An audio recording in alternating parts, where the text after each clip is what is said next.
And I may be 66, but there's a lot of life left in the old road warrior. Self-esteem, intrinsic value at the core, self-honesty.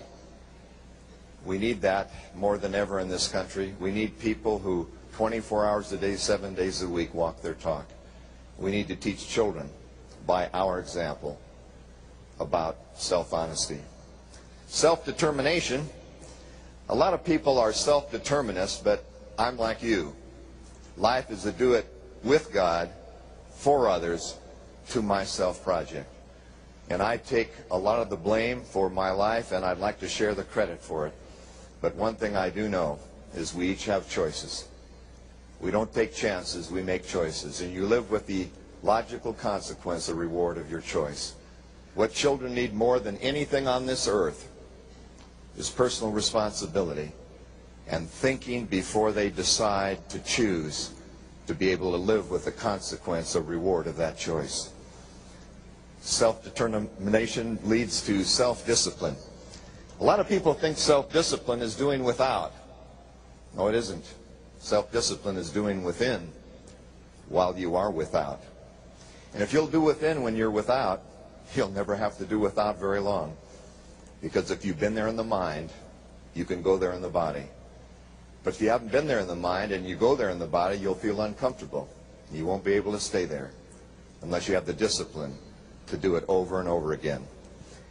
Those are the roots of core value, the roots of self-determination, the roots to grow on that every child needs to hang on to for a lifetime.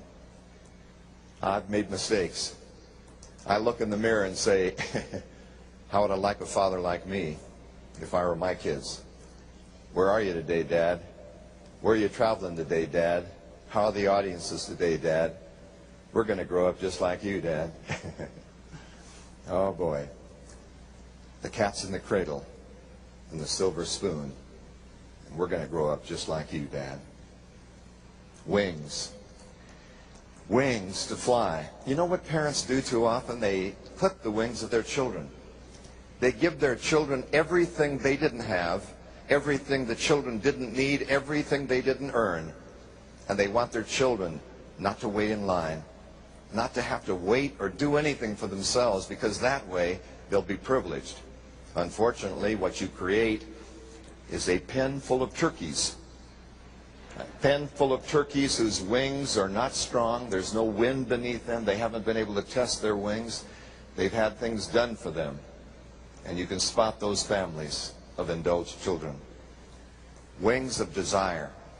When we adopted Graciela Gonzalez from Mexico, many of you know the story. She came into our family as an exchange student. And she was born in a dirt hut in El Chante, Mexico. And they didn't have any money, and she came into our home, and it looked like Disney World. Can you imagine what it would be like to be an immigrant from Mexico, from a dirt hut with broken teeth and self-esteem that was only based on desire, and to walk into a home where people had everything, where you could buy cars and go skiing, and kids had all these privileges? Well, I'll tell you, she had so little going in that she was motivated to take everything out and forward. Motivation is an inner force that compels behavior. It isn't in the perks and the trips, which are nice. Those trips are nice, but it's the core, the motivation, the inner fire. And every child needs desire instead of fear. A self-image is like self-esteem, but self-esteem is a general feeling of worthiness. Self-image is when you can imagine yourself to be different. Did you know that in addition to your God-given spiritual connection, your deep spiritual core, that the differentiation between human beings and every other living creation is the imagination? A dog is a dog is a dog. A human is a wimp, or a great person or a tyrant. Can be anything. Only humans have the power of God-given imagination. What every child needs is an imagination, not on MTV, not of violence, not of 1% of the population who do everything wrong in sitcoms, not Beavis and Butthead.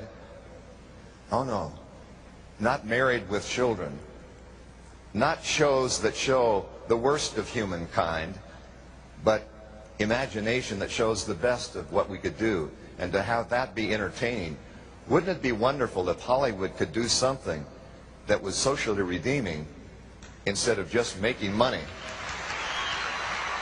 Yes, it would. And so we will, you and me, be more creative, and we'll show how to do that, we hope. Self-direction. The imagination is one thing, but one thing you know, that unless it's tied to a deadline or some specific dream, it has no focus. A lot of people love the spotlight. A lot of people spend all their time going to meetings with the searchlight. A lot of people want to be in the limelight.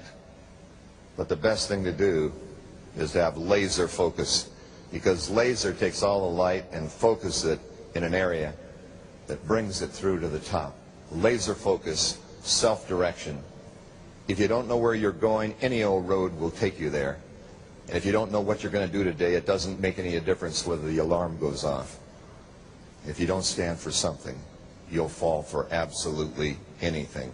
And that's why people in network marketing, many times, use the school of fish approach. They go to this, and then that, and that looks good. It's like Mr. Toad and Alice in Wonderland. Cheshire Cat, could you tell me, please, which way I should go from here?